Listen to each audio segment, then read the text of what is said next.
A 7-year-old king.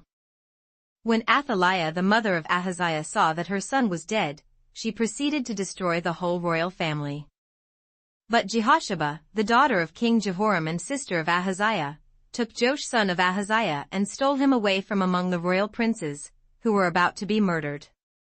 She put him and his nurse in a bedroom to hide him from Athaliah, so he was not killed.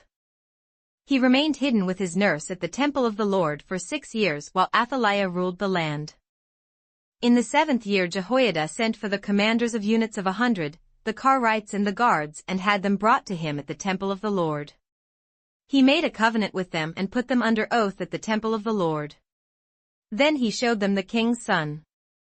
He commanded them, saying, "This is what you are to do, you who are in the 3 companies that are going on duty on the Sabbath, a third of you guarding the royal palace, a third at the Sur gate, and a third at the gate behind the guard, who take turns guarding the temple.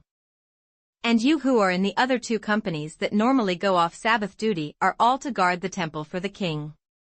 Station yourselves round the king, each man with his weapon in his hand. Anyone who approaches your ranks must be put to death. Stay close to the king wherever he goes." The commanders of units of 100 did just as Jehoiada the priest ordered. Each one took his men, those who were going on duty on the Sabbath and those who were going off duty, and came to Jehoiada the priest.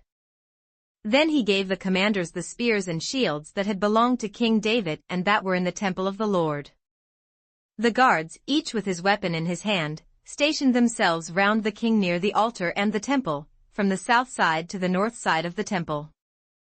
Jehoiada brought out the king's son and put the crown on him. He presented him with a copy of the covenant and proclaimed him king. They anointed him, and the people clapped their hands and shouted, "Long live the king!" When Athaliah heard the noise made by the guards and the people, she went to the people at the temple of the Lord. She looked, and there was the king, standing by the pillar, as the custom was. The officers and the trumpeters were beside the king, and all the people of the land were rejoicing and blowing trumpets. Then Athaliah tore her robes and called out, "Treason! Treason!"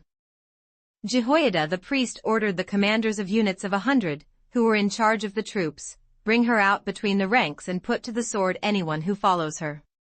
For the priest had said, "She must not be put to death in the temple of the Lord." So they seized her as she reached the place where the horses enter the palace grounds, and there she was put to death. Jehoiada then made a covenant between the Lord and the king and people that they would be the Lord's people. He also made a covenant between the king and the people.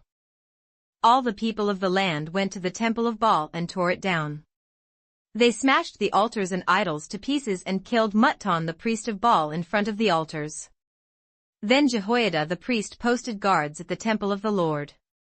He took with him the commanders of hundreds, the Karites, the guards, and all the people of the land, and together they brought the king down from the temple of the Lord and went into the palace, entering by way of the gate of the guards. The king then took his place on the royal throne. And all the people of the land rejoiced. And the city was quiet, because Athaliah had been slain with the sword at the palace. Joash was 7 years old when he began his reign.